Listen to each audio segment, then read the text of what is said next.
Sold the lad to us, Sturridge. They said he wasn't good enough. Sturridge again. He comes to us, he scores for fun when chances come in. He just won. Daniel Sturridge, he dances when he scores. La la la la la la la la la la.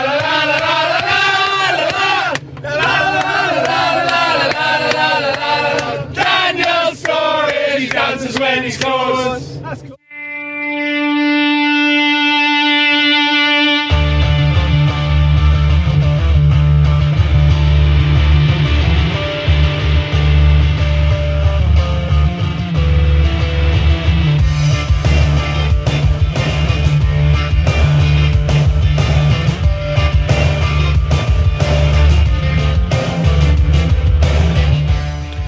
It's been a hell of a ride, but the season's over, and after the briefest hiatus, it's time to assess the highs and the lows, the successes and failures, the Sterlings and the Johnsons, as we begin the first of 2 season review podcasts. On tonight's show, a packed bunker is joined on the line by James Owens as we examine Liverpool's season and throw an eye towards the club's influence on the World Cup. Before we begin, through no fault of our own, last Sunday's event didn't really pan out. Lessons have been learnt, and when we go again, it'll be spectacular. But huge thanks to all who showed up on the day, lovely people, one and all. And also, massive thanks to our co-hosts, AI, who are a smashing bunch of lads. Right, let's begin with a look at the attack, and I suppose we have to start with the remarkable talent that is Luis Suarez. With the biggest stage of all approaching, just where does the Uruguayan rank in world football? And what were your highlights of the season from our number 7, Paul Brennan? I'd say probably the best striker around at the moment. I think, like we've said before, I think he's hit the kind of heights that Messi and Ronaldo have been at the past few years, just the kind of consistency and the end product. My best moment, it's not even one of his goals, just the volley against Arsenal. I still wish, every day I think about that, just wish it went in. Just, it was unbelievable, like running away from the goal and hitting it that hard. But obviously we have to keep him, because he's basically one of the top 3 in the world now. I think that's kind of, it's gone from the top 2 being to a top 3 now. I think Suarez is in there. Would you say he's firmly part of that trio? Yeah, definitely. And would that be your outstanding moment, seriously, now, that the volley, was there something else you wanted to mention as well? Well, I think the usual kind of where he's taking the mick out of Norwich was good as well. 4 goals. Yeah, that's always fun. So, but seriously, I just wish that volley went in. It's one of the best pieces of technique I've ever seen. Yeah. But realistically, Norwich was the best moment. Okay, James Owens, what about yourself? First of all, where do you reckon he ranks in world football? And secondly, what were your outstanding memories? I'm hesitant to actually say he's kind of in a top 3 with the obvious 2, Messi and Ronaldo, actually. I mean, because of the fact, funnily enough, on the last season's form, Messi had a disrupted season and didn't didn't necessarily hit the heights. And I think Suarez matched, and I think Suarez and Ronaldo, in terms of goal output, share the European Golden Boot, don't they? Yeah, they do 31. But obviously Suarez hasn't had the benefit of taking penalties. Not that he's shown himself to be very good at them in his time at Liverpool so far. But the reason I'm a bit hesitant to put him at quite that level is just, I was really quite disappointed with his performance, and maybe it was just part of a bigger picture of a general sort of dip in form towards the end of the season, which you can kind of forgive any player who's been at such amazing levels for most of a season. But I was really quite disappointed with his displays against City and against Chelsea. Not just in output, but in terms of in discipline. In general terms against City, given that he's improved a lot in that respect, and in tactical terms against Chelsea, where he kept coming short for the ball. And okay, that's symptomatic of the fact that the rest of the team didn't really help him that much. But, I think to put him at the same level as Ronaldo, and certainly, towards the same kind of bracket as Messi, for me, he's got to be a match winner against good opposition a bit more. He is a little bit of a flat track bully. I hate to say it, but I think he is a little bit, and, he needs to... He needs to come up with it a bit more at times when other players can't against good teams. But in terms of his highlights, it's funny actually, because a lot of his, kind of on that theme, a lot of his best goals didn't really seem to come in the biggest games. They seemed to come in routes of weaker teams. Norwich is hard to argue with, because it was basically a goal of the season competition. Mm. Like a lot of people would have said the dipping volley, but I would have said the one where he kind of emulates Gascoigne and lobs the defender and then volleys it in, because as beautiful as the dipping volley was, and I love it, just an amazing long-range strike as much as anyone, you've got to get more difficult things right to score the third goal he scores that evening. I mean, the second goal is not a bad finish either, and then he scores an amazing free kick to finish it, which just felt a bit underwhelming by the time he scored it. But yeah, Norwich is a hard one to look. I mean, probably laughing into his hands when he scored at Old Trafford, where he actually had a terrible game. In those knitted boots, he was awful at Old Trafford, but he ended up scoring a goal despite it. You know, the way he laughed into his hands then was quite funny. But Merseyside derby as well. You know, scored a very good free kick. But no, I mean, funnily enough, yeah, a lot of his goals kind of weren't necessarily in the biggest of games or at the most important of times. Actually, strange. Fair enough. Dave, Thomas, what would you think yourself in terms of where would you rank him first of all, and then what would be the highlights for you? Well, I think if you're just judging him on the season he's just had, he's the best player in Europe. Yeah. So I think that, you know, he has scored the same number of goals as Ronaldo, more assists in a far poorer team and in a tougher league. So for me, if you're just going on the season, he's the best player in Europe. Is he in that level? He has to do it more consistently, and he has to do it in the Champions League, and he has to do it, as James mentioned, against, you know, tougher opposition. Sure. But judging it, he can only play against what he's got, and, you know, to score 31 goals in that season, missing the games that he missed, and even having the odd poor game, you know, shows what a phenomenal season he had. In terms of, I mean, it's really hard to pick a Suarez moment. So I have a couple. I love the West Brom header, you know, where he's on the edge of the box and he puts the curl on it and it goes to the top corner. It's outrageous. It's a phenomenal goal. And I tried to pick things that you probably wouldn't see him, you know, see people do again. My second one is against Cardiff at home, where Henderson plays a back heel at the end of the box and he bends it around the entire defence into the bottom corner. And the reason I like that goal is because Coutinho, who's Brazilian and has played for Inter Milan, just looks around and starts laughing like, I've never seen anything like that in my life. I mean, you know, so I like people's reaction when he does, when he just does amazing things like that, and he just curls this ball into the bottom corner. And then my third moment is when it's actually against Everton at home, the fourth goal, where he picks the ball up on the halfway line and there's no way he should score from there. There's just no way he should score from there. And he beats two Everton defenders for pace and scores with his left foot after running 50 yards. And again, I can't think of many players to score that goal. You know, because you've either got the pace to beat the player, but you haven't got the control, or you've got the control, but you haven't got the pace. And this was, I think, was it 75th minute or something like that? It was well into the game.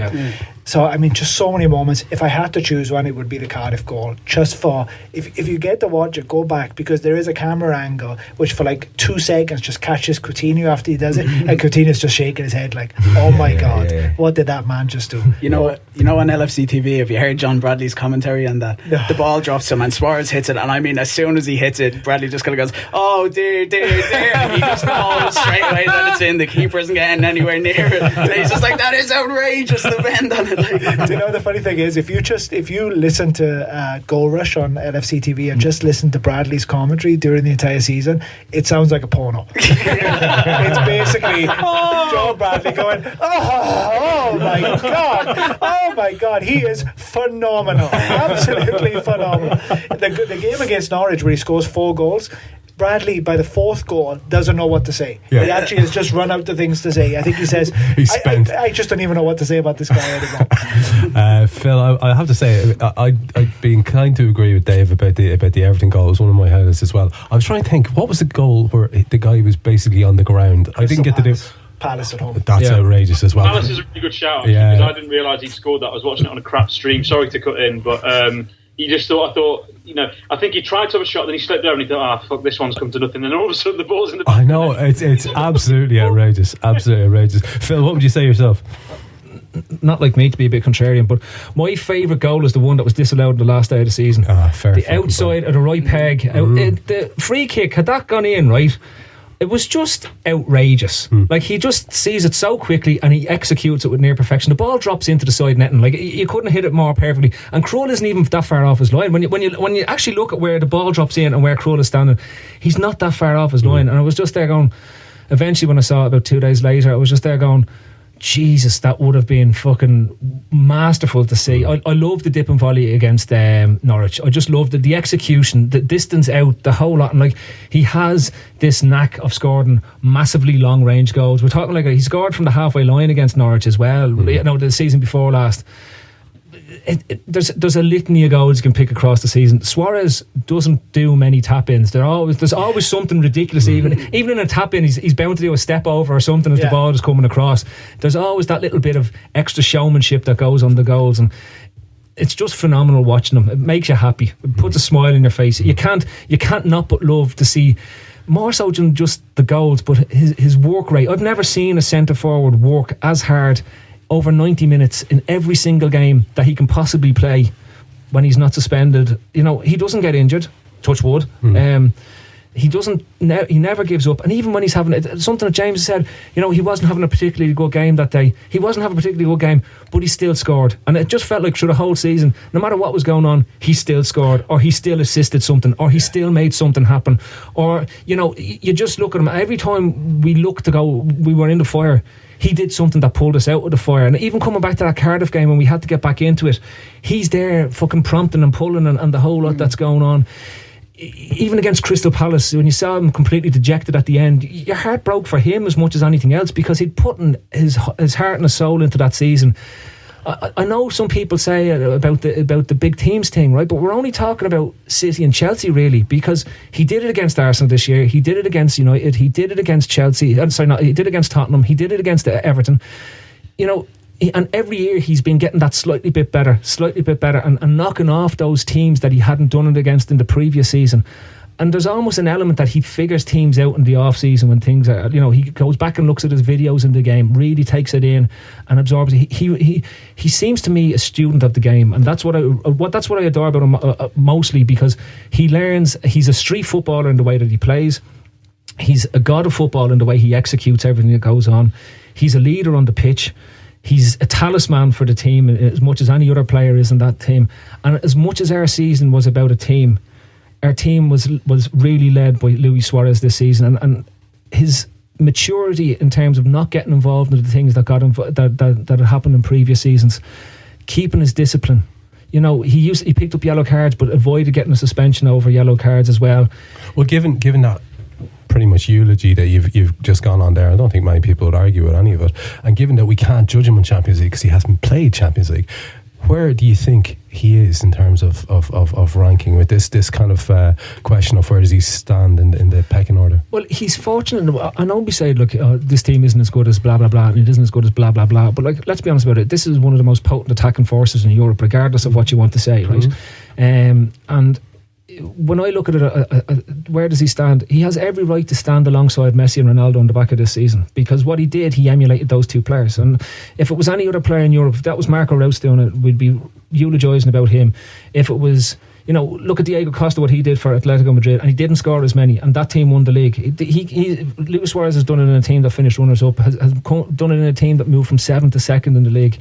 So he led the team, so he deserves to be there at this moment in time beside Ronaldo and Messi in terms of the influence he has on a league and the influence that he has on the team that he's playing in that league. And there's still more there ahead of him as well, and that for me is why I'd put him with those two boys at this moment in time.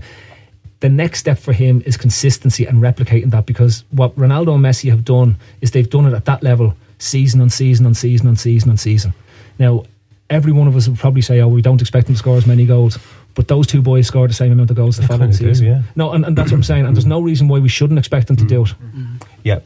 James, Phil's talking about us having one of the most potent attacks in Europe, and we certainly hope that's going to be proved next season. If it is going to be proved, Daniel Sturridge will be an important part of that. He's been possibly even a greater success story in terms of the performance standards, the goals, consistency when he has been fit. He's one that seems to have benefited from having a good relationship with Rodgers, the faith of the coach, the encouragement of the coach, the technical aspects that the coach has added to his game. Do you think he can be the main man now for England? And how afraid are you that poor Roy is going to break him? I mean, for England, yeah, I'm not really that bothered about what he does for England, as long as he doesn't get injured. Well, what about for us next season then?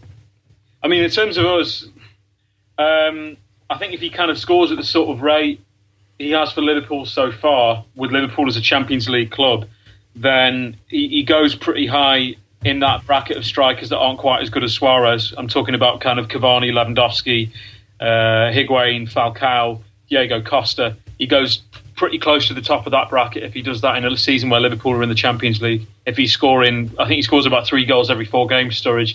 I mean, that's amazing. You know, for someone who's just an outstanding mere mortal rather than a mad genius like Suarez, it's exceptional. And the thing with Sturridge, he came in and he did that in his first half season, but you thought, right, okay, that you've made a fantastic start.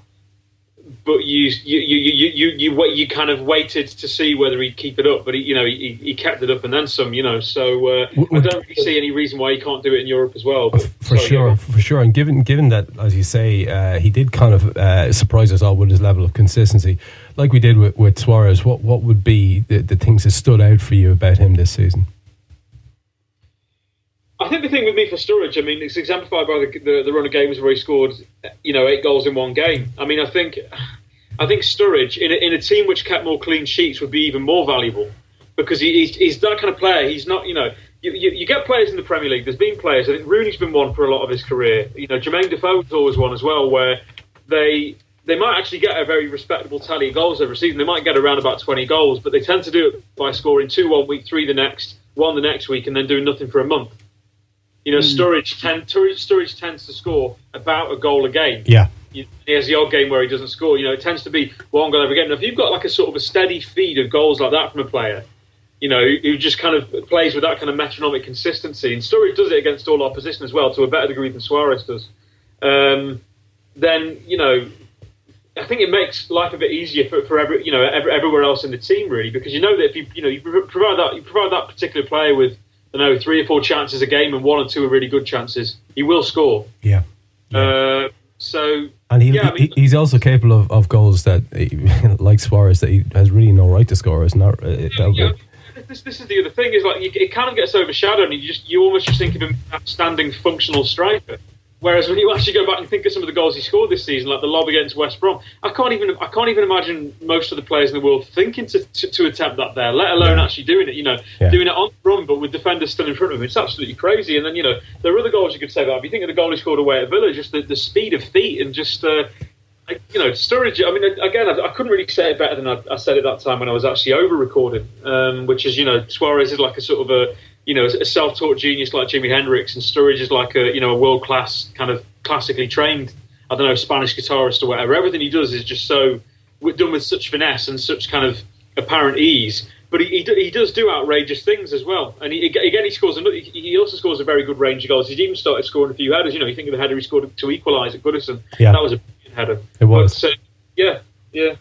Paul Brennan, James makes a good point there. He is very much a consistent player, but also capable of moments of genius as well. Yeah, the consistency, especially at the start of the season when we had Suarez out, and I think he won 3 games on the bounce. Like, it was just solitary Sturridge goals. Like James said, it's just like a goal all the time. Yeah. There's not many games he doesn't score, and then there's the kind of outrageous moments like the Aston Villa kind of going across the defence, and then the West Brom chipping the keeper who's on the line. Yeah. That's ridiculous. It's like he's almost like the other end of the spectrum to Suarez, where he's really consistent and does some ridiculous things, whereas Suarez does ridiculous things all the time and probably isn't quite as consistent. So having the two of them together is just why we score so many goals.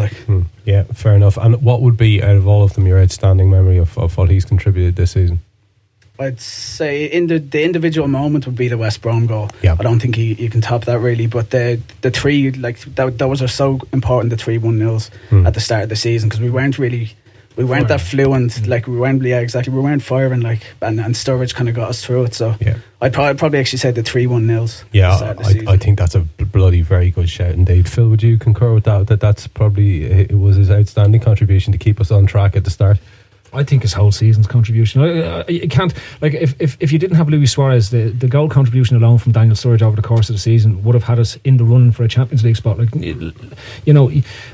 dealing with in absolutes in terms of he does this, but he's up there with being with the best. He's the second best striker in the league. Like the goals say it. His conversion rate is for the amount of games he played and the goals he scored. He has a better conversion rate than Suarez had. I think he's 21.2% against Suarez's, which was 17%, right?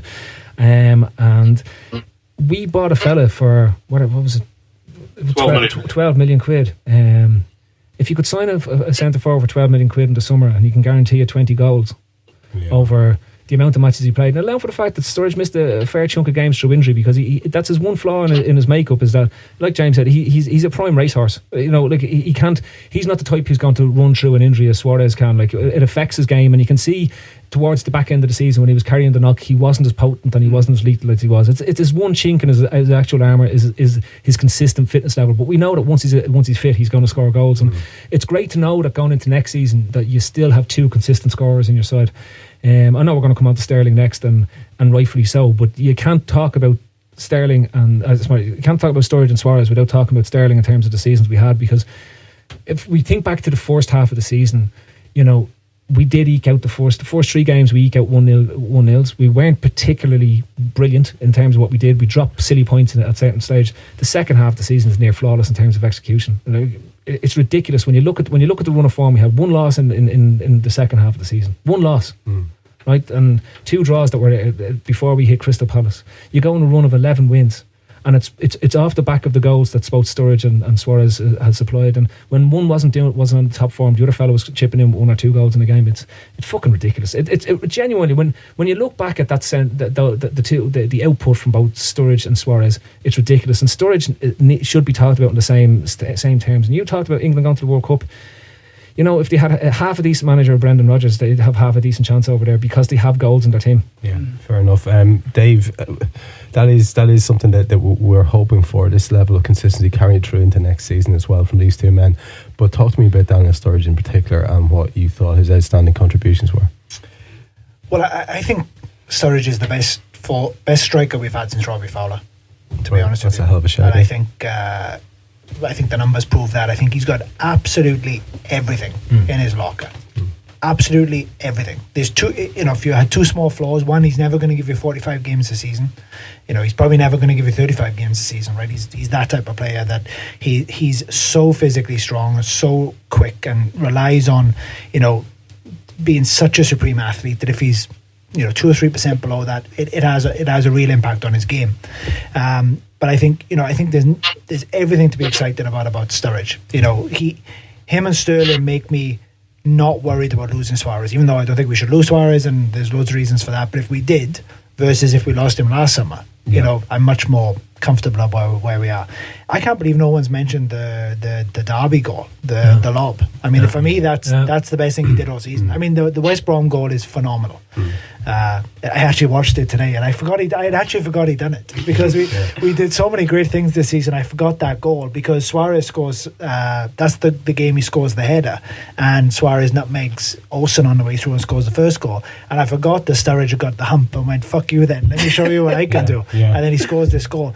But the goal in the derby, when the ball comes over, he looks at Howard, looks at where he is on the pitch, hits it first time, scores, and then just stands there looking at the Everton fans with his arm around Suarez as if to say, "Yep, I just did that." That's the game. So that goal, that moment was just phenomenal. He didn't do the dance. He just stood there and looked at the Everton fans. What was his quote afterwards? He said, sometimes you just got to stand there and let them know what time it is. That's it. Sometimes you just got to look at it. Yeah, the only reason I didn't mention that, David, I just didn't think of it, and I don't know why, because I was there as well. I was looking straight at it from the main stand that night, and it was just fucking outrageous. Do you know that the worst thing is, right, on LFC TV, I think it's McAteer that's commentating, and the ball's in the net, and this is how fucking dumb McAteer is. He keeps going, chance. It's in the fucking net. It's not a chance, it's in. I'm like, chance. All right, let's look at the third member of the triumvirate, if you want to talk about it in that way. Phil mentioned Raheem Sterling a few minutes ago, and no review of our attack would be complete without looking at this man's efforts over the course of the year.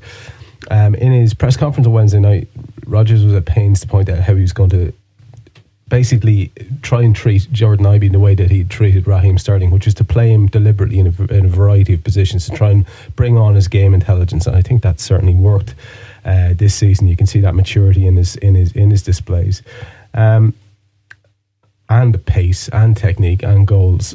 How good do you think Sterling can get, James? I think he's probably the second best wide attacker in the Premier League already. Right. Yeah. Okay. Eden Hazard is probably better, and that's probably about it. I couldn't. We're talking on the strength of 2/3 of a season here, because Sterling's only played 2/3 of a season. But he's 19. He's he wasn't in the team before December. Really, I think he started maybe 1 or 2 games, but he's not purely a wide attacker either, because he's shown, and this is a remarkable thing for a player who kind of relies primarily on pace, to be converted to play in the kind of the tip of a diamond or the sort of number 10 kind of area. That's quite something. You wouldn't really have seen that coming with Sterling, and it's a credit to Rodgers and it's a credit to him as well, because he's a remarkably tactically aware and intelligent player for his age. But I mean, as to how good he can become, I mean, I looked at sort of Sterling, and I looked at the way he played since coming back into the team as of about December, and I said, he can become a lad who can score 15 goals a season, this lad. Well, the amazing thing about that is, pro rata, he ended up doing that this season. I thought he might do it in, by the time he was, say, 22. Yeah. But he ended up scoring 9 goals. Now, if you extrapolate that for playing, I don't know, a 40-game season or something, and I think that would put him probably at about 15 goals or upwards. Now, not every player who is outstanding at 19 goes on and gets even better. So he might not get much better than he is, but again, that would still have him as one of the very best sort of, nominal wide attackers in the league. But I mean, as to how good he could become, I don't know really. In terms of raw output, maybe he could end up being as good as a player like Suarez. I don't know. That's a bold claim, but sky's the limit, really. Yeah, he's got time to learn and time to improve. Whether he's quite close to his ceiling already or not, I don't know. But I mean, all I can say is he's probably. And people always had high hopes for him, but he's possibly already better than some people thought he was going to be. Because you've got to remember, a lot of people were writing him off. So I mean, it's going to be exciting to watch. Put it that way. Yeah, I think that's a very fair point. Would you concur with that, Paul Brennan, that there's basically no real ceiling on this kid, because he's already exceeded expectations and he looks comfortable doing it? Yeah, and he just looks like he's going to keep getting better. Like, for that sort of improvement, it's only his second season, and he only came into it kind of maybe a third of the way through it. And I think that was only just because of injuries or something, was it? Or because we needed to change the formation. But for him to improve that much, it's just been like spectacular. And I think it's him he's one of the biggest reasons that we really started firing, because we were trying around, the 3-5-2. I wasn't a fan of that, trying to shoehorn Suarez and Sturridge up together. It was when Sterling came in and Rodgers kind of said, well, he can play anywhere across the front and he can play behind them. It was then that we were able to kind of adapt our attack to every game. Like, Rodgers was able to tailor it to whatever he wanted. Yeah. Like, and he even did things like, playing Sterling against Baines, because he pins Baines back and he creates goals as well. Yeah. Like that in the home derby. So like, I just think he's absolutely brilliant. And again, like, he seems to have the attitude that he wants to. Like Rodgers has said, he's one of the most tactically clued in players that he's kind of worked with already, like, which was kind of at odds with the kind of the way he was being portrayed, that he was a wild child, and it's lazy bullshit, isn't it? And he was painted as being too big for his boots, really. But he's just been absolutely brilliant. He just looks like he wants to keep learning. And sure. I don't think there's a ceiling really for him. Yeah, no, I'd agree with you. Dave, would you say that that's fair enough as well, that basically what we've seen from this kid is an incredible adaptability and intelligence about his football?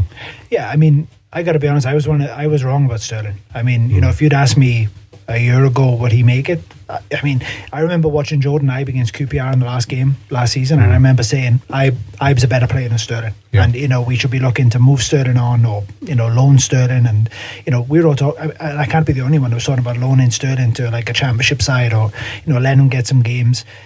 But I mean, this kid is phenomenal. I mean, absolutely phenomenal. Is there a better teenager right now in world football playing than Raheem Sterling in terms of what this kid has done over the last 4 or 5 months? Dave, there isn't. There isn't. I mean, this kid. I mean, I think he's going to light up the World Cup, because he's got pace, he's got power, he can score.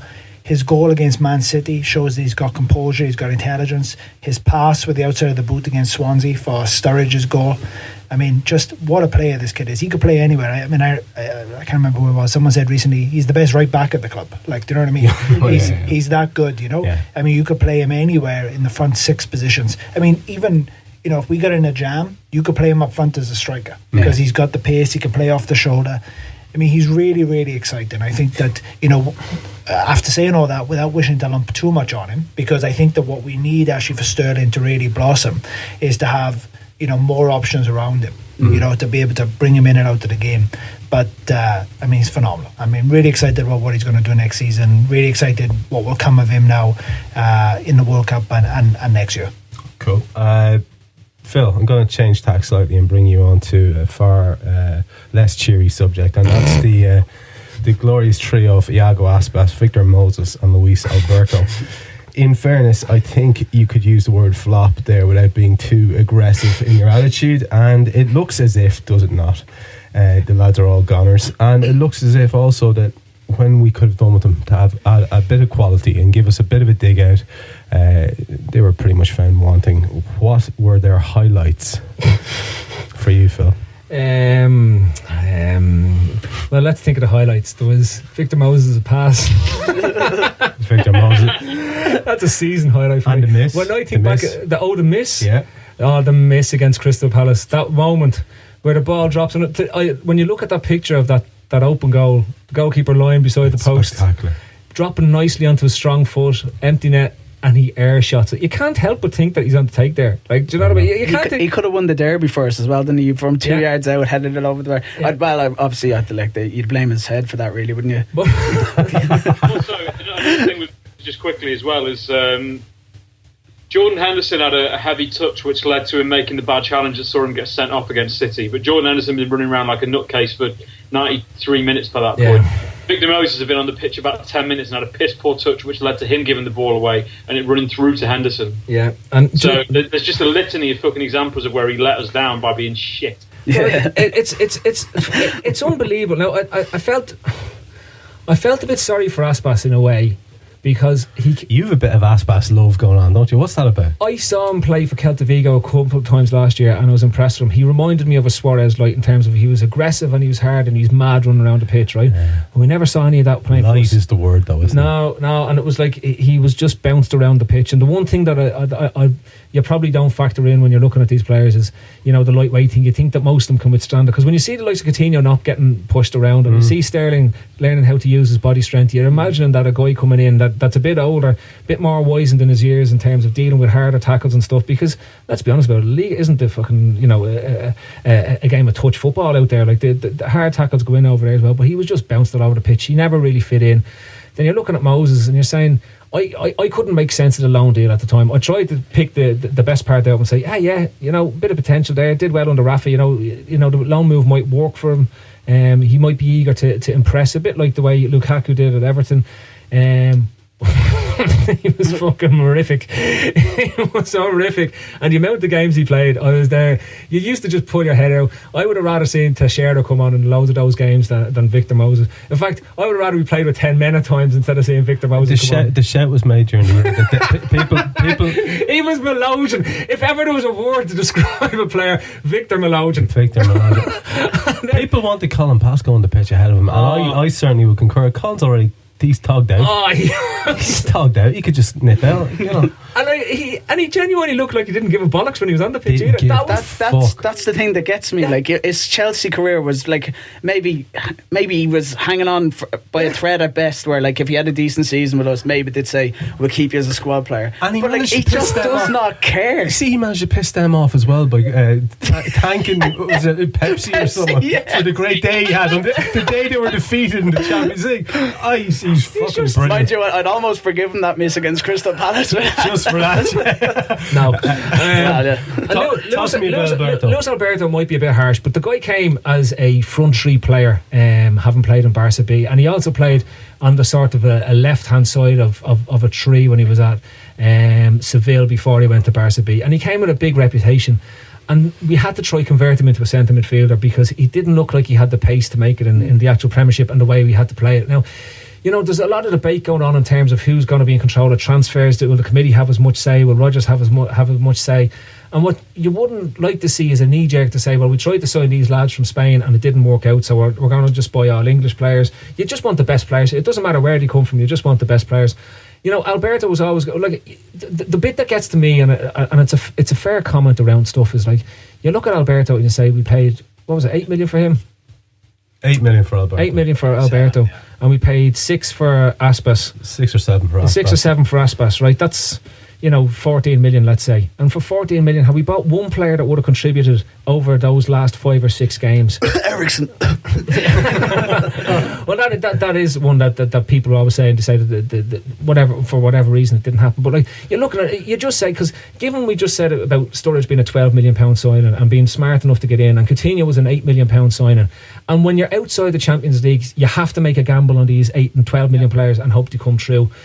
But even then, I suppose there was a bit of a saying, well, I'm not sure about this. For the money we're spending on Alberto, I'm not quite sure that like he's one for the future. But can you afford to be buying, in the situation that we're in, ones for the future? And I'd even say now, this season, we can even less afford to buy ones for the future, because the amount of games we're going to have to play, we're going to need players that can come straight in and be a first team player.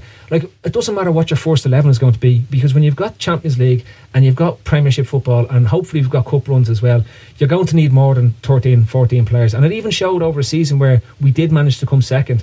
To get that extra bit to the title, you needed more than 14 players. Well, just let that sink in for a minute. Let that season frame itself in your head with our 3 signings, Aspas, Moses, Alberto, all being utterly shit and useless. Sacco only playing a certain amount of games, and us having let go the likes of Wisdom, having let go the likes of Jack Robinson, having let go the likes of Jordan Ibe, where we had a little bit of depth in youth. How the hell did we even manage that season? Because from what we've just talked about for the last half an hour, the strike force that we had, that strike force, when you put over 100 goals up, it shows you could afford, and we're going to talk about the defence now, you can afford to concede 50 goals because you put over 100 goals on the board, and your strike force carries you. Now if you add in another player that brought in, that would have brought 10 goals to the table in terms of an attacker, right, then those extra 10 goals could have been the difference in the end. It could have been a 4-3 against Crystal Palace, or a 1-1 against Chelsea. Just something different to bring from the bench to give us that attacking impetus back in games where maybe a little lagging behind. Similarly, you can go back to the draws, Villa game, maybe the West Brom game, you bring somebody on with 60 to go and you get the goal back, that type of thing. And that's probably why we're still being linked with attackers as opposed to us thinking that it's going to be a massive influx of defenders over the course of the season, because you can never have enough goals in your team, and it's going to be hard to replicate 100 goals again unless we bring in fresh attacking impetus. I mean, just on the 3 signings, I think that parking Aspas for a minute, because I think he never looked like that was going to work. I think there's a degree of logic around both Alberto and Moses. First of all, I think he thinks he's getting another attacker in. The likes, he pursued Mkhitaryan, he pursued Costa, he pursued Willian, so he thinks Alberto's down that pecking order. I don't think Rodgers, when he's planning the season, is thinking Luis Alberto's on my bench. You know what I mean? And I think that Moses then becomes not quite a panic signing, but he becomes, shit, we got to do something. And all of a sudden you've got a bench of Aspas, Alberto and Moses, whereas maybe in his head he's thinking, well, actually my bench should be Sterling, Coutinho and Aspas, or whoever it is. So I think that the transfer window shouldn't be looked just in terms of who we signed or how they did. We've got to look at overall, did we sign enough for the right players, and we didn't, and therefore that puts more pressure on the players we did sign. And what I'd say is we can't afford that mistake this summer. So I agree, I don't think we should have a knee-jerk reaction, but my view on this is, if Rodgers having more of a say, and I don't think he's not going to get full control, means that but if he has more of a say, and it means we sign players that he trusts and is going to play, I'd rather that than him getting players given to him by a committee that after 2 games he's never going to play.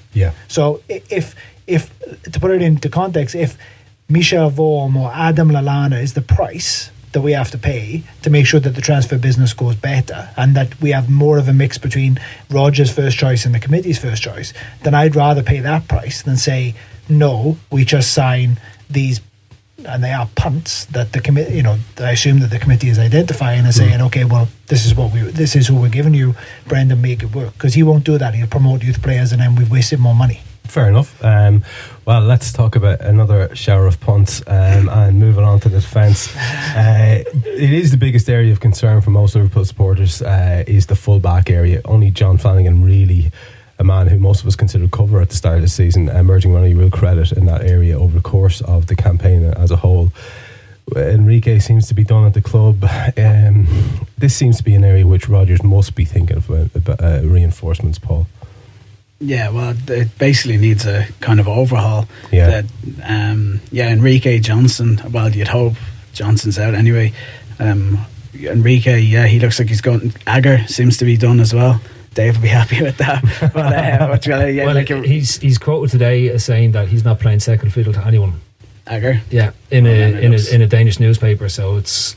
He's in Holland with in Holland. He's in Holland and Denmark. He's in Holland and Denmark land. Copen, Netherlands. And so you think overhaul is the word for you? I'd say so, yeah, because Sacco's basically the only defender who I would really kind of look at and say I really hope he has a future with us, because I'm still not convinced by Skrtel at all. And Agger, I like him better than Skrtel, but Rodgers does seem to. He seems to prefer Sacco over him and won't play them together. So when you put that together with the two fullbacks, I would say that we do need an overhaul. Yeah. In terms of how they did this season, would it not be fair to say that Skrtel, it's hard enough to make too little of his contribution? He was pretty awesome. I thought he had a good back end of the season from maybe February onwards. I thought he came in against United and played well. To be honest, I thought he spoofed his way through a lot of the rest of the season until then. I know people seem to think, because he did play well the last few months, and I think people kind of glossed over some of the shammy performances out of him earlier on in the season. A lot of the first half of the season and the issues we had in the first half of the season have been forgotten because the second half of the season was so good. Yeah. Straight up, I'm thinking, you look back to the madness of Hull away. You look back to the idiocy at Newcastle, where we couldn't defend deep balls to back posts. Back posts. Poses. Even stuff like Swansea at home, everything Skrtel touched turned to absolute muck. But it didn't matter because we won the game. Yeah. But if you're telling me we're going into next season with him in the starting 11, I'm still nervous. Are you saying that he's a key contributor to that mayhem, that feeling that we all have as supporters that fuck, this could just go so bad? Yeah, definitely. What age is he? He's 28 or 29, isn't he? 24. It's not improving now. Yeah, I don't think he's just suddenly going to start. I don't think he's had maybe Kenny's full season. I think he was quite good that season. Other than that, he's never put a full season in. I think of good form, and I just don't see how he's going to suddenly start doing it now. I think Toure had a decent start to the season and then started making errors. He was taken out of the team. Skrtel was the other way. He was making errors at the start and he was good at the end. And I think people have kind of looked at Toure was shit at the end and Skrtel was deadly. So Skrtel's had a great season and Toure was crap. I think they were fairly similar, to be fair. Yeah. And I know people love saying because Toure's stuff was real slapstick stuff, the West Brom pass and all. But I don't think he was that much worse than Skrtel overall. I just think Skrtel had a really strong finish this season, and that was it. Fair enough, Dave. As a unit, what did you make of our defence this season? Well, I don't think we had a defensive unit for the vast majority of the season. I think this is part of the problem is that we actually haven't had, a settled back four, and I think that what we lack. It's really difficult to assess our defence. I think that, if you take them individually, Aga, Sacco and Skrtel are all good players, right? I mean, you don't play in a team that just finished second if you're not a good player. You can argue about whether they're the best we can get or whatever. You can argue about that, but they're decent players. They were, they've been signed by and played for top managers, signed by Rafa, played by Rafa, Kenny, Steve Clark, Rodgers, all played these guys, right? Hodgson, all thought these guys had something about them. So I think that I had two observations I'd make. Firstly, we had terrible at fullback, and I think that in our system, we expect a lot out of fullbacks, right? And if you've got Sissoko or Enrique or Johnson and these guys, they just can't do both ends of that job. And there's not a lot of people who can, but we can't do both ends of that. My second thought is that your partnership has got to work, and I don't think we have. Out of those three, there isn't a partnership that works. I think if we were going into next season and Roger said, Skirtle's my man, he's my man, and I'm going to build a defence around what he's good at and what he's not good at. It won't suit the way we play. No, but wait a minute, right? What I'm saying is that it suited the way we played all season, so he's played all season. What I'm saying is that... But we conceded 50 goals. My argument with Skirtle is... Hang on a minute. I haven't finished yet. My point is that Rodgers has done is put it's a pair madness. together. I wouldn't put Skirtle into... I'm not advocating that. It's just madness. Hang on a second. You're trying to build a defence around Skirtle. Get the gag out. Pull it in Phil's mouth. Let me change the example because you're not listening to me. My point is... I am listening. It's just madness. My point... So let's say he decides to pick Sacco then, right? Perfect. Right. He then has to go and buy someone that can play with Sacco. Which he seems to be doing. Can I get a sentence out? Probably not, but it looks so he has to go and buy. So what we've had this season is 3 good centre halves, and none of them can play with each other because none of their styles work in our system, in the system that we're looking to play, right? So what he's got to do is he's got to choose who his number one is. I think it'll be Sacco because of the money we've spent and because he's got perhaps the calibre that the other two don't have. And then you've got to say, well, what do I need around Sacco? That Sacco's a proactive defender. He's not the loudest, so we need someone next to him perhaps who's going to be a little calmer. We need someone next to him who's going to sweep up behind him because he tends to come out. We need fullbacks that are going to be able to take the ball off him because he's not a dribbler. He likes to pass, but he's not a dribbler. We haven't had that all season. So reflecting on our centre halves, what I think we've got defenders who individually are okay, but when you start lumping them together, they're not great. And then the second problem you've got is they all lack concentration.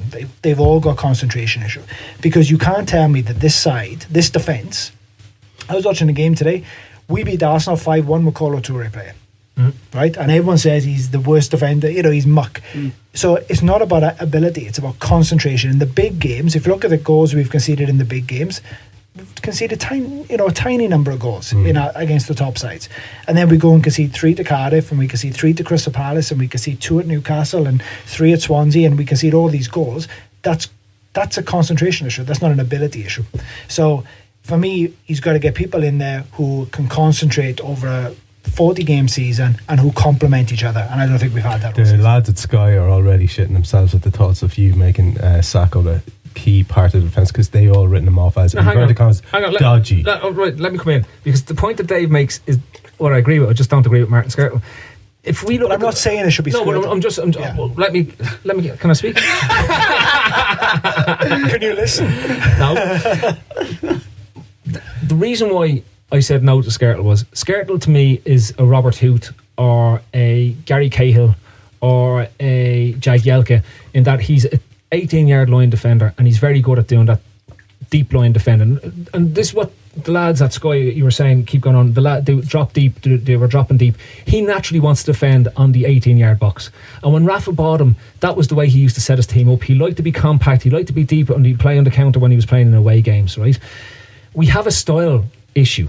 I thought what Dave was saying hits on about the Kolo Touré thing. I think Touré likes to play in the front foot, but his issues are probably age and pace in terms of what he has now, right?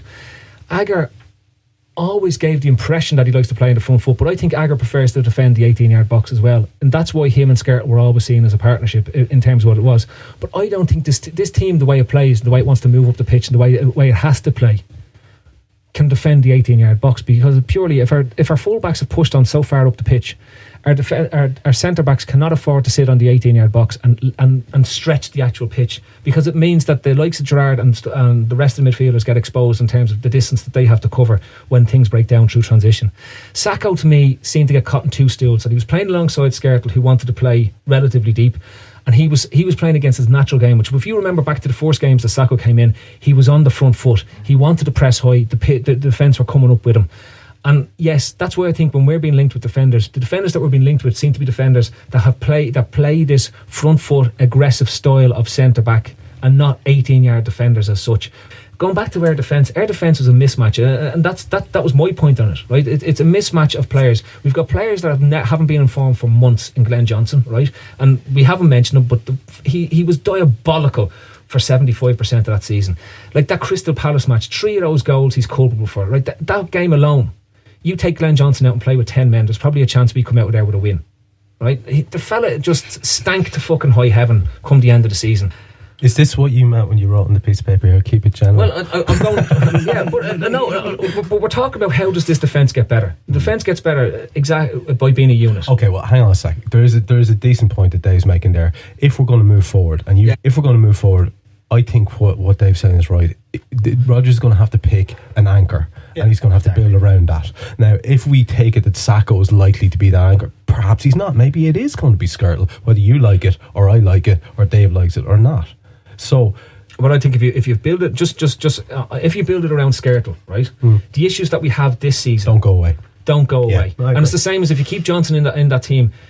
The issues don't go away. Well, it goes away, but he has to change everything. If he anchors, and this is my point, I think that what we haven't done, to your point, it's been a mismatch all season because Rodgers has a system that says, here's how we're going to play, and he's got defenders that are conflicted in terms of playing that system. So I've got no problem with it being Sacco. I'm not advocating Skirtle. I think Skirtle's a big moments defender. He has big moments. He'll win a big header. He'll make a covering tackle. He'll score a goal, and that's what creates the impression then that actually he's a good defender, and he has his moments.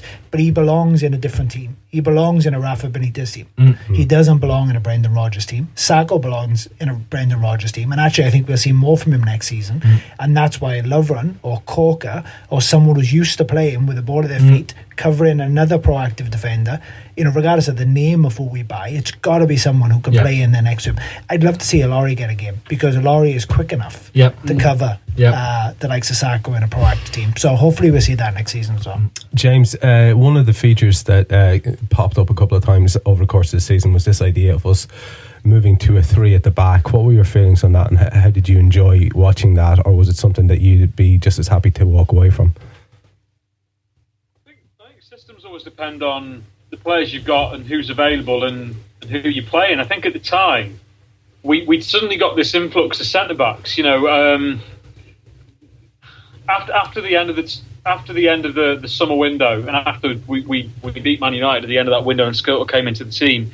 Suddenly you got Torre, who'd made a great start to his Liverpool career and was probably quite important in terms of leadership and being vocal, particularly when you've got a new goalkeeper in there. You've got Skirtle, who would have been hard to drop after he'd come in and done so well against United. And then you've got Mamadou Sakho just come in, who cost about £17 million. So as much as anything, I think at the time it was possibly a way, not to say it's as trivial a decision as this could sound like I'm saying it is, but it was possibly a way to get kind of certain players onto the pitch. Particularly because at the time, Sterling, who was then purely a wide player, wasn't really in the picture. And because it was very close to Suarez coming back and being available again. And it's a system which, in the way we played it, allows us to play with 2 strikers. And I thought at the time, we could eventually see us move to something like a 4-3-1-2 or a diamond, if you like. Not that there's a vast difference between the two. And that's in the end what we did see, because it has the same benefits in terms of allowing you to get both strikers onto the pitch, but with a back 4, which is maybe a more conventional kind of plan A in terms of your defensive structure. But it's hard to say really, because I think players' form and our overall sort of form and style at the time we really played that system was different. We used it sporadically since. We switched to it, not that it got noticed much at the time, but we switched to it against Villa in the home draw. And then, we obviously did it against Chelsea, so we didn't really do it with a great deal of success. But I don't know.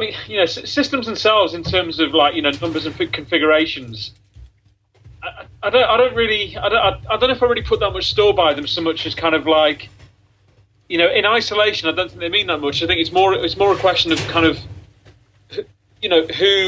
whose strengths do they play to, and how do they kind of get the best out of the players that are available. Like I say, I think at the time it was probably a way of just kind of getting 3 players on the pitch who it was hard to drop as much as anything else, perhaps. Yeah, that's fair enough, and there's no doubt that Rodgers has that kind of utilitarian side to him when it comes to the personnel at his disposal at any given time. Paul, is it something that you liked seeing the 3 at the back? Is it something that you wouldn't mind seeing popping up on occasion next season?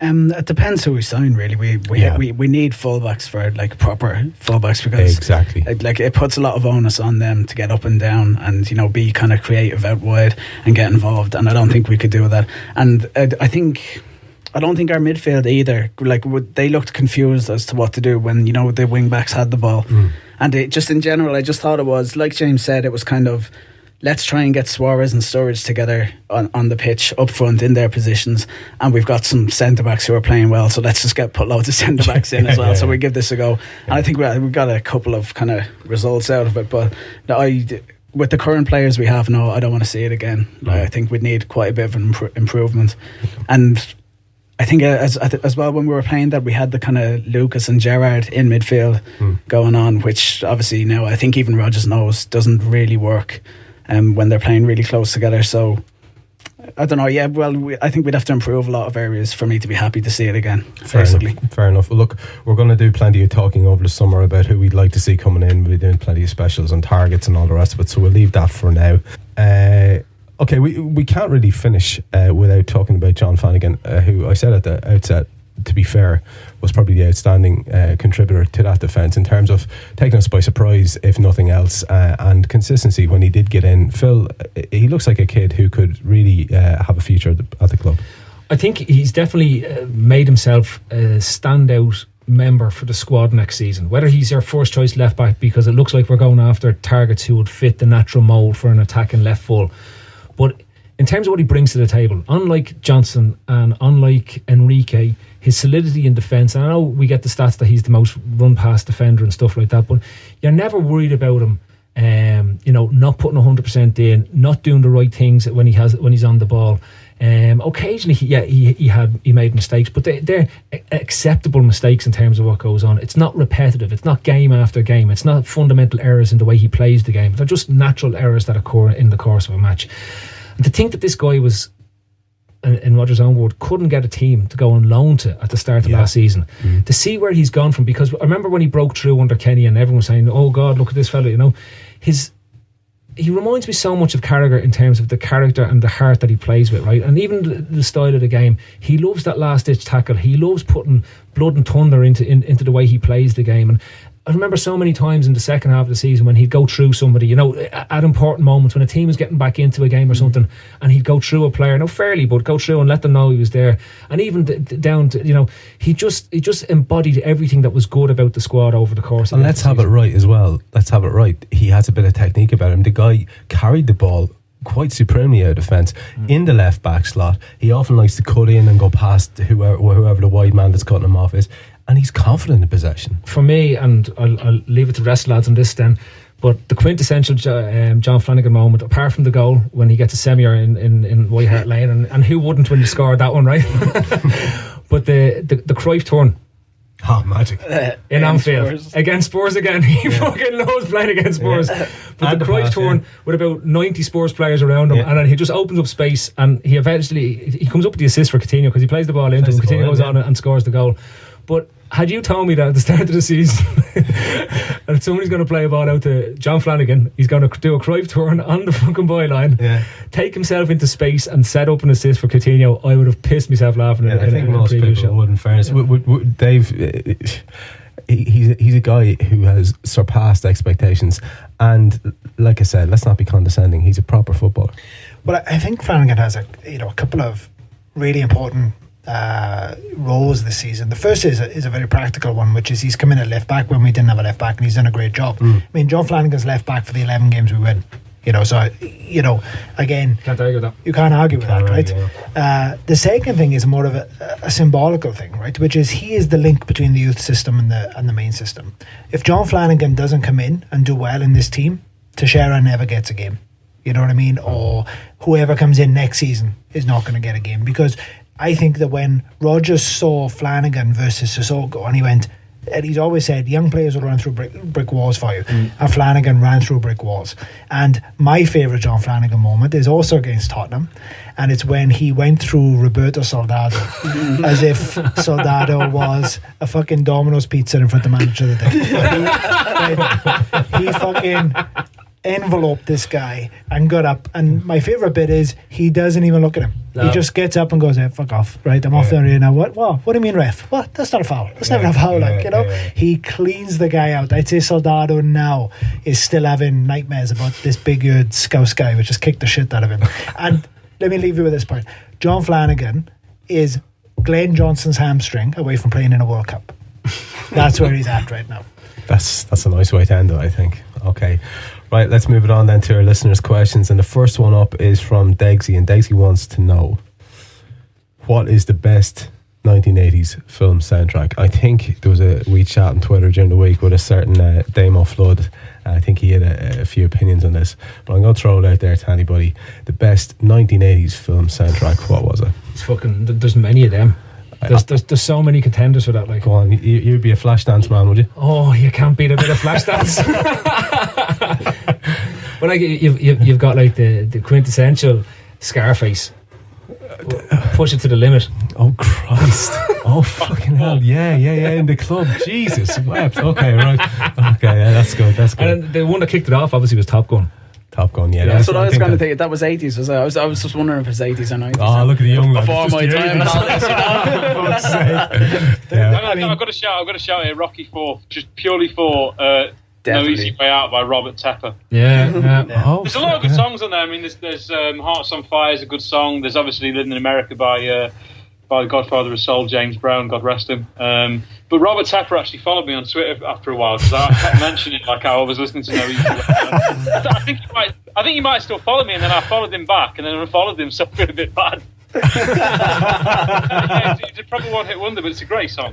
Well, I mean, Dave. The answer in terms of soundtrack, not film, is Dirty Dancing, because it has Sam Cooke, Love Man on it. It has Lord of a Thousand Dances. It has it has some of the soppy ones. It has Patrick Swayze. It has Patrick Swayze. But if you like soul music, Dirty Dancing soundtrack is actually very good. Fair play. Okay. The one thing I'll say about 80s movies, and the great thing about the soundtracks, is you can almost remember the films by the songs.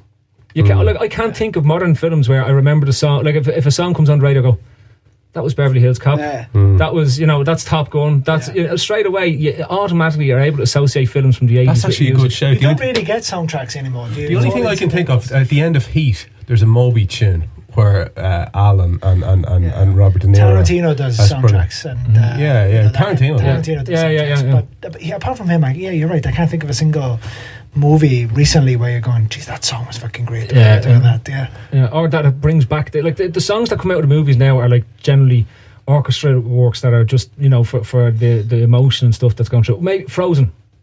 Oh, here we go again. For fuck's sake. Let it go. Let it go.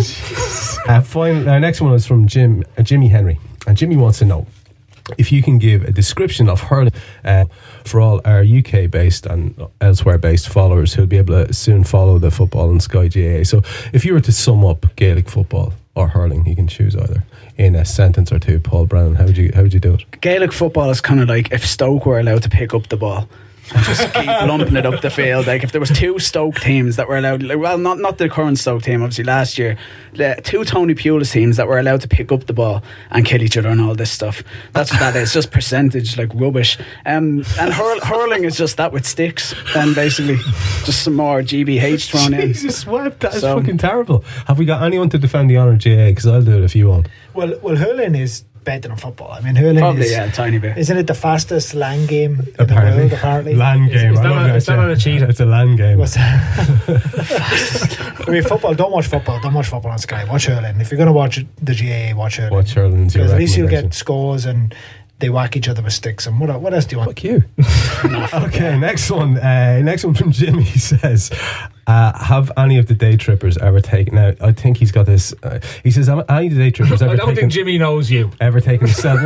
No, I don't think. Have any of the day trippers ever taken a selfie? And if so, where and when? And what's the best selfie you've ever seen? Just go on to Trev Downey's feed. Trev, I think a better question would be, is there anywhere you haven't taken a selfie? I am a selfie wanker, I'll quite openly admit. Although Phil, there are some lovely ones of you lately. Yeah, but they're all in context. Yeah. There's a Bad L one on your day tripper site, your avatar. Bad L picture. I don't know if it's a selfie, it's a Bad L picture. Bad L picture.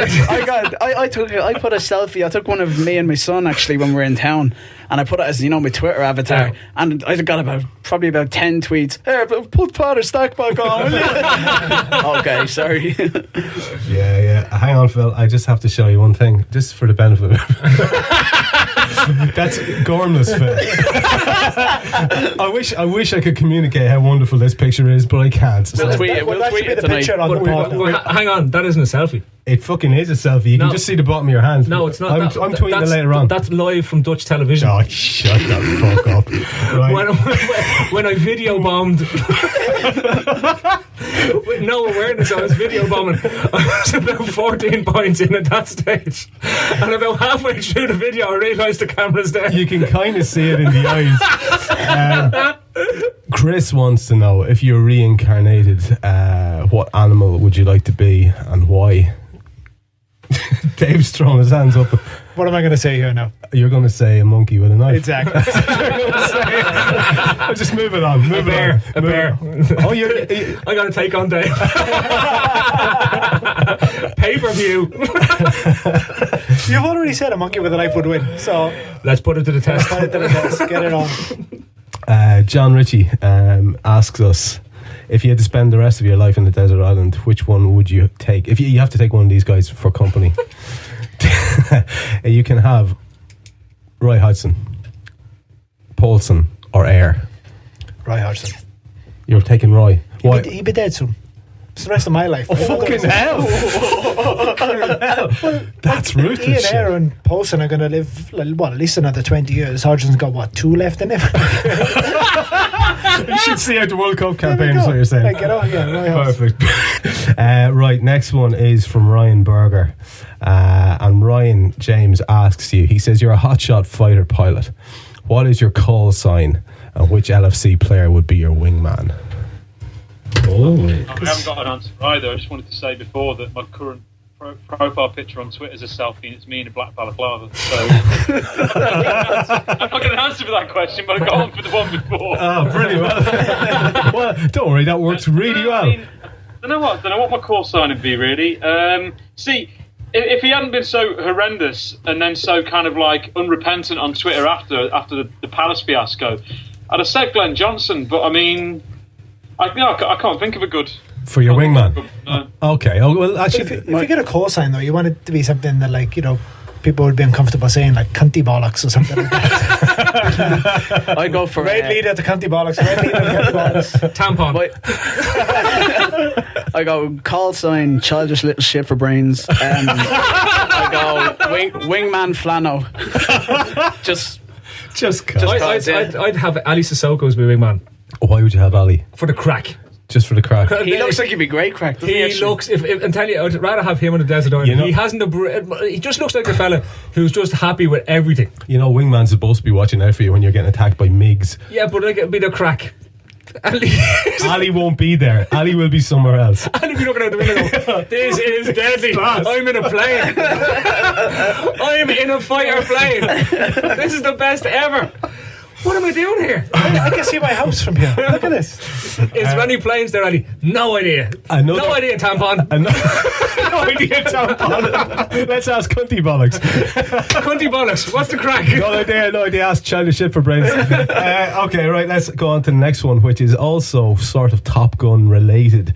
And it's from Floody. Floody's wondering if in Top Gun, could Maverick have done more when he went into that spin that caused Goose's death? I don't know enough about this fucking film to comment, so... Well, he should have killed himself as well. That's what he should have done. Gone down in a blaze of glory with the wingman, Oh, of course, yeah. Or at least, why didn't he do it into Iceman? I mean, Iceman was acting the bollocks, wasn't he? He just kind of cut across and he got caught in his jet wash. Don't pretend you haven't watched it, Trev. I don't know it. Because he wanted to blow him later. It is the gayest film of all time. Yeah, I suppose, yeah. Who, me? No, you're not. All right, okay. Top Gun is like a homoerotic fantasy. So they say, yeah. Again, I must watch it. I love Top Gun. So of course you do. I love Top Gun. I love Top Gun. Next one's from Lost Dog. Oh, God. There's only one person's going to be able to answer this, and you don't even want to know about it. Rio Ferdinand. Rio Ferdinand was treated... I wonder if he knew who was on tonight. Rio Ferdinand was treated awfully by United in his exit. And he asked, can we have 3 cheers from the lads as a fuck off the boat? Hip hip! Hooray! Hip hip! Hooray! Hip hip! Hooray! That went really well. Melty faced wank wagon. Oh, fucking hell. Okay, we're going to finish with a couple from Paul Murray, who I know intended these for last Saturday. the incident. His first question is, would you rather not fuck a goat and have everyone think that you did, or fuck a goat but no one will ever find out? Listen, I seen a bloke get off with a dog on the way home from Liverpool, right? So this doesn't phrase you at all. And it's just like, once you've seen that, anything. Can we clarify for our listeners that it was an actual dog? It was a I wasn't alone in seeing it, like. Yeah. Floody now, is this a female goat of legal age, like, is it? I need to know, like. I like that you're weighing up this as an option. I don't know, man. Nobody will find out, like.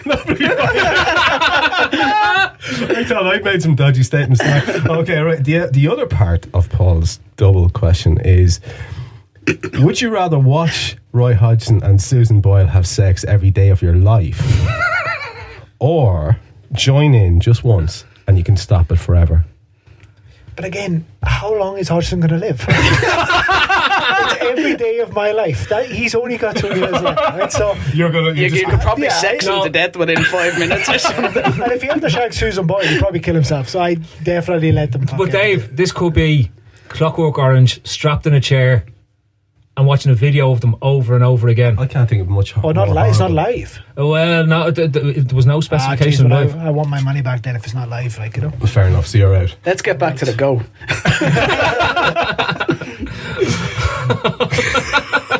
Right, we'll wrap it up at that. We're very lucky to be joined for the last time in this kind of Liverpool season, at least, by a special guest, Roy Hodgson, who's going to give us his thoughts on England and their progress and hopes for the summer.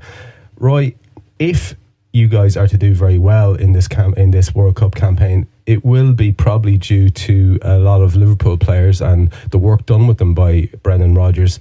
Do you feel in any way beholden to your former club as things stand?